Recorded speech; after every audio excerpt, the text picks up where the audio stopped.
Bismillahirrahmanirrahim. Assalamualaikum warahmatullahi wabarakatuh.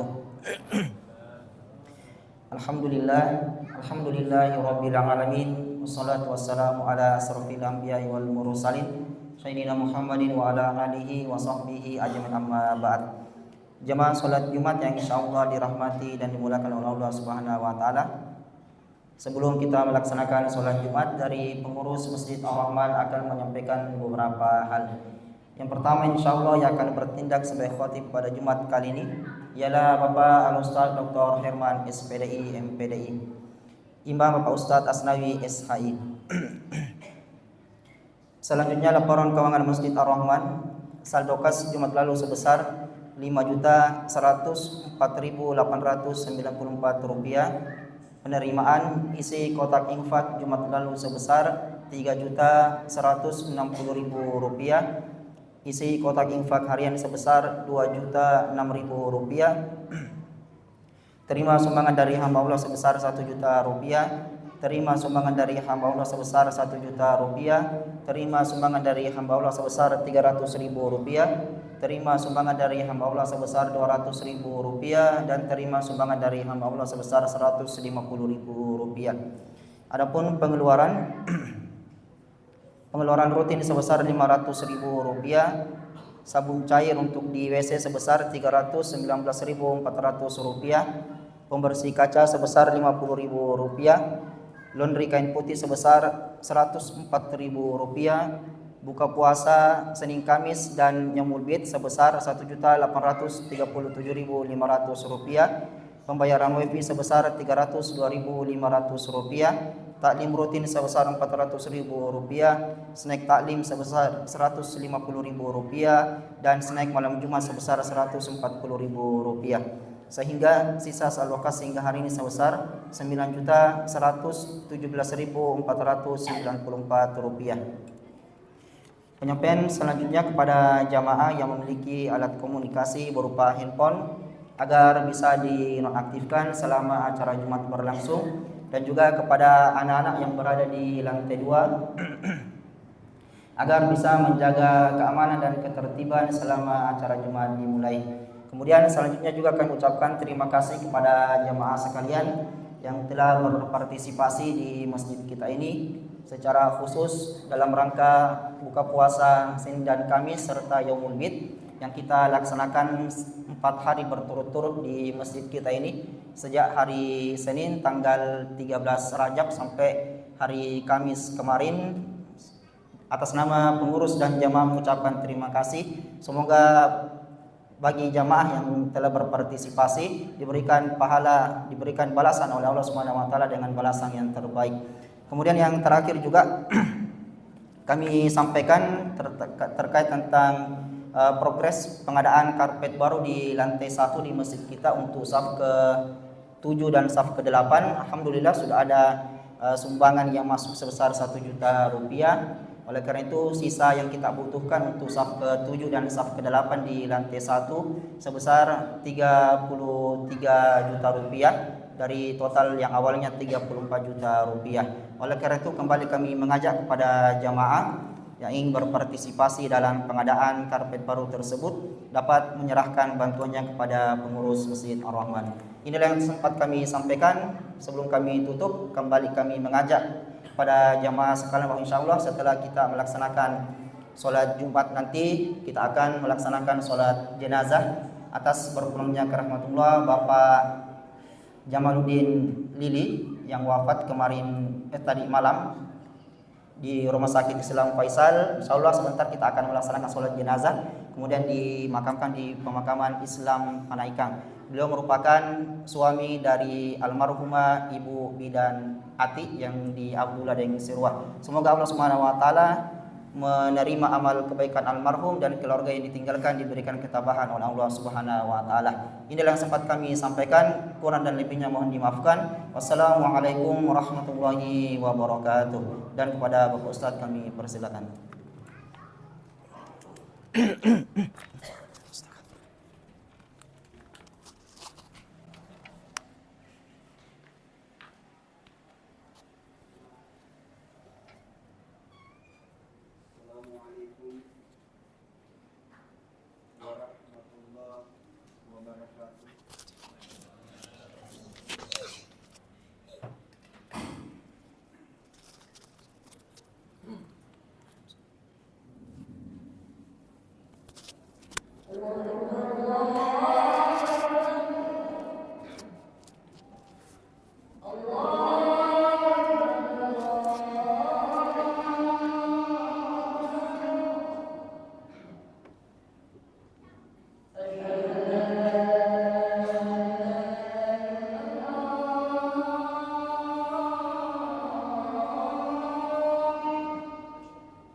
إن الحمد لله نحمده ونستعينه ونستغفره ونعوذ بالله من شرور أنفسنا ومن سيئات أعمالنا من يهده الله فلا مضل له ومن يضلل فلا هادي له أشهد أن لا إله إلا الله وحده لا شريك له وأشهد أن محمدا عبده ورسوله اللهم صل على سيدنا محمد وعلى آله وأصحابه أجمعين أما بعد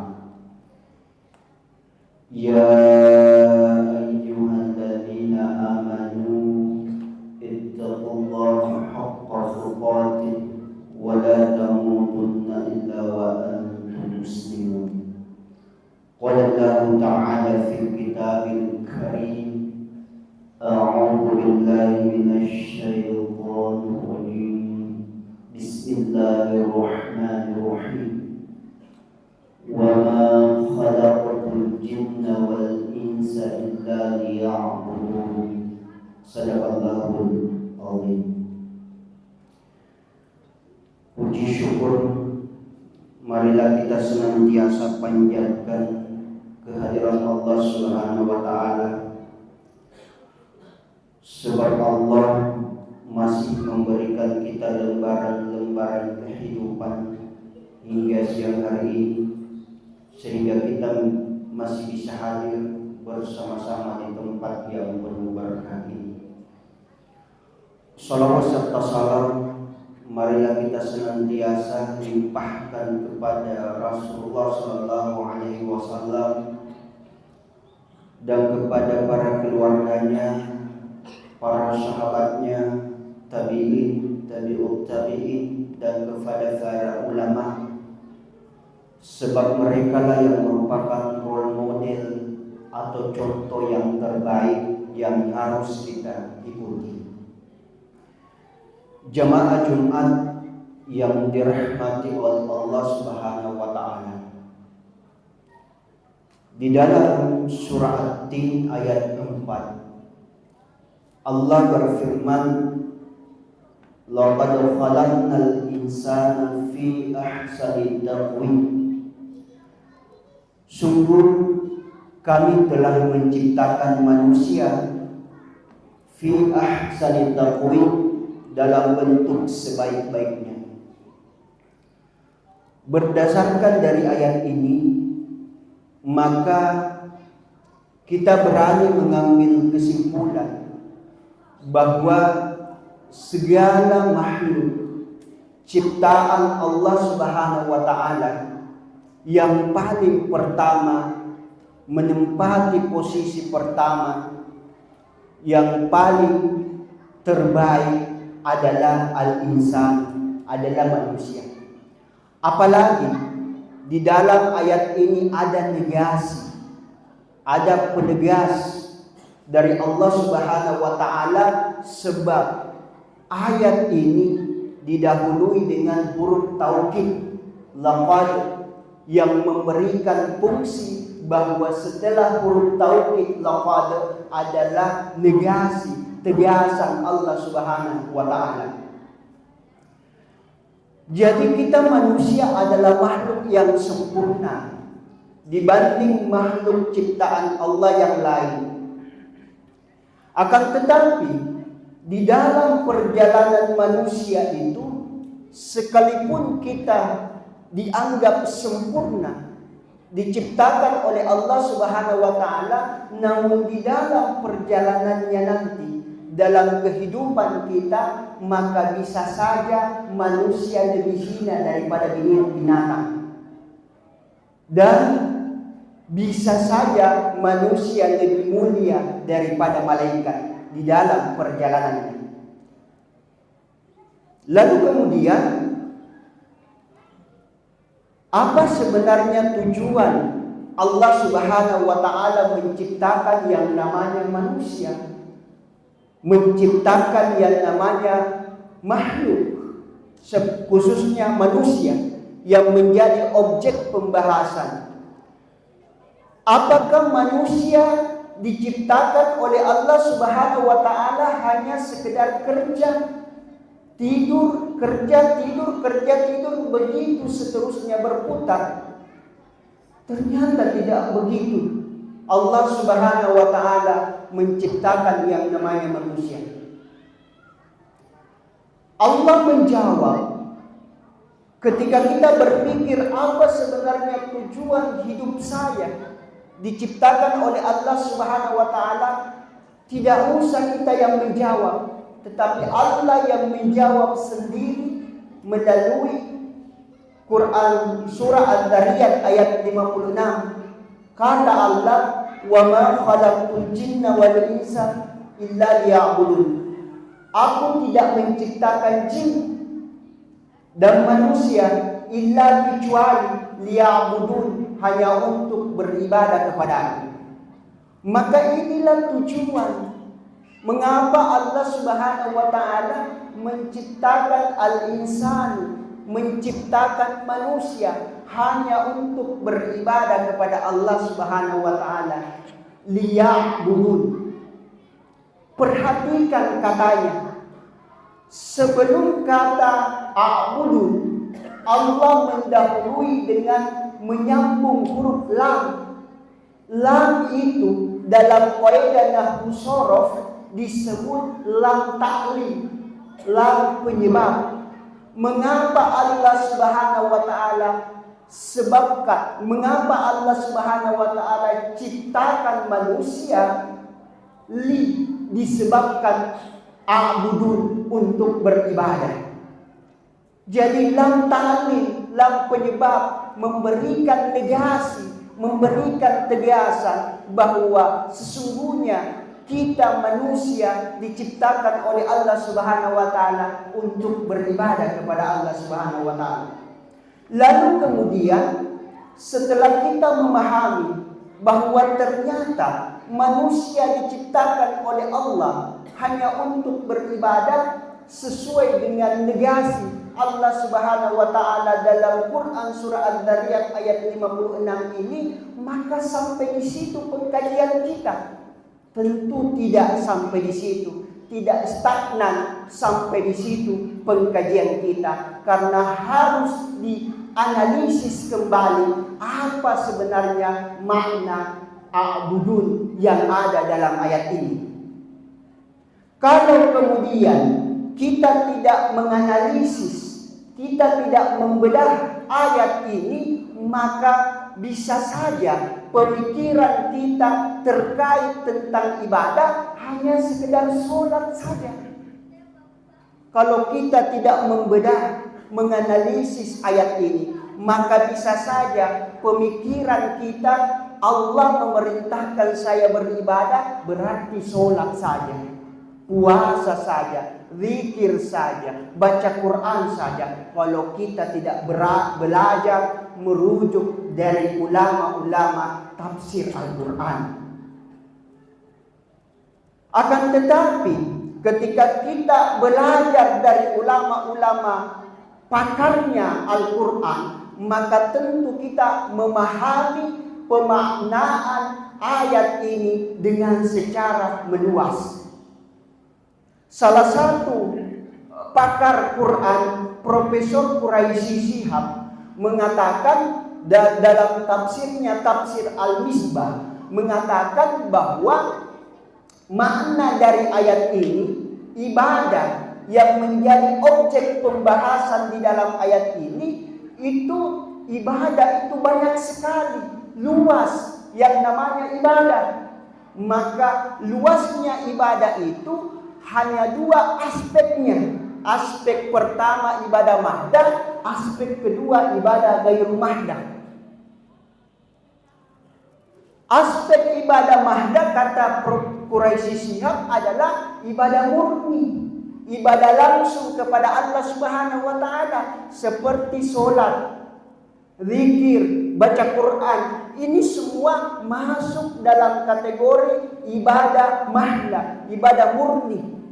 Kemudian ada juga perilaku yang dilakukan oleh manusia masuk kategori ibadah. tapi bukan ibadah mahdah, akan tetapi disebut ibadah ghairu mahdah, yakni ibadah yang tidak langsung kepada Allah Subhanahu wa taala. Contohnya sedekah. Sedekah itu adalah masuk ibadah. Ibadah apa? Ibadah ghairu mahdah. Karena ada perantara antar sesama manusia. Menjenguk orang sakit itu ibadah. Ibadah apa? Ibadah ghairu mahdah. Mensalati jenazah ibadah. Ibadah apa? Ibadah ghairu mahdah. Ketika kita melihat orang di luar sedang kesusahan, mogok motornya, kita bantu, itu ibadah. Ibadah apa? Ibadah ghairu mahdah. Kita bekerja dari pagi sampai sore, maka itu juga tergolong ibadah. Ibadah apa? Ibadah ghairu mahdah. Dengan catatan pekerjaan kita halal. Jadi segala kesimpulan dari pemahaman Prof. Quraisy Shihab dalam tafsirnya, tafsir Al-Misbah, mengatakan bahwa segala apa yang kita lakukan, perbuatan yang positif yang kita lakukan, maka sesungguhnya itu masuk dalam kategori ibadah. Nanti dilihat apakah masuk kategori ibadah mahdah atau kategori ibadah ghairu mahdah, tergantung konteks apa yang kita lakukan pada saat itu. Kalau kita sholat 5 waktu misalkan, maka kita sedang beribadah, ibadah mahdah. Tapi kalau kita sedang berdialog, membantu orang, baik sesama orang, maka kita sedang beribadah. Ibadah apa namanya? Ibadah ghairu mahdah. Jamaah Jumat yang dirahmati oleh Allah Subhanahu wa taala, sebagai kesimpulan dari ceramah yang saya sampaikan ini, marilah kita betul-betul memahami makna ibadah sesungguhnya. Jangan sampai kita hanya memahami ibadah hanya sebatas sholat belaka, zikir belaka. Ternyata makna ibadah luas. Jadi jangan menutup pemahaman kita untuk mencari sumber-sumber rujukan yang luas agar pemahaman kita juga luas dalam memahami Al-Quran, dalam memahami makna ibadah itu sendiri. Inilah yang sempat saya sampaikan. Kurang dan lebihnya mohon dimaafkan. Kesempurnaan milik Allah, kekurangan, kehilafan adalah milik saya pribadi. Oleh sebab itu, segala bentuk ucapan yang kurang berkenan dari yang keluar dari mulut saya memohon untuk dimaafkan sebesar-besarnya. Barakallahu li wa lakum fi Qur'anil azim wa nafa'ani wa iyyakum bima fihi minal ayati wa dzikril hakim wa taqabbalallahu minni wa minkum tilawatahu innahu huwas samiul alim.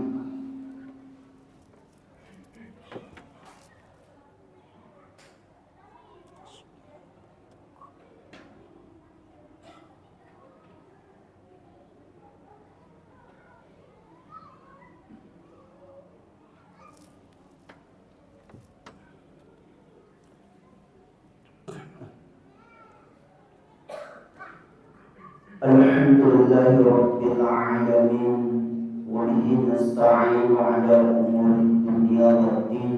Asyhadu an la ilaha illallah wahdahu la syarika lah wa asyhadu anna Muhammadan abduhu wa rasuluh. Allahumma shalli ala sayyidina Muhammad wa ala alihi wa ashabihi ajma'in. Amma ba'd. Ya ayyuhalladzina amanu ittaqullaha haqqa tuqatih wa la tamutunna illa wa antum muslimun. Innallaha wa malaikatahu yusalluna 'alan nabi ya ayyuhalladzina amanu sallu 'alaihi wa sallimu taslima. Allahumma shalli 'ala sayyidina Muhammad. Allahumma ighfir lil muslimina wal muslimat, lil mu'minina wal mu'minat, al ahya'i minhum wal amwat,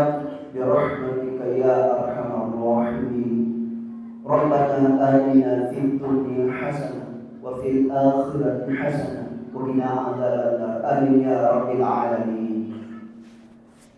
Ibadallah, innallaha ya'muru bil adli wal ihsan wa ita'i dzil qurba wa yanha 'anil fahsya'i wal munkar wal baghi ya'idukum la'allakum tadhakkarun. Aqimus salat.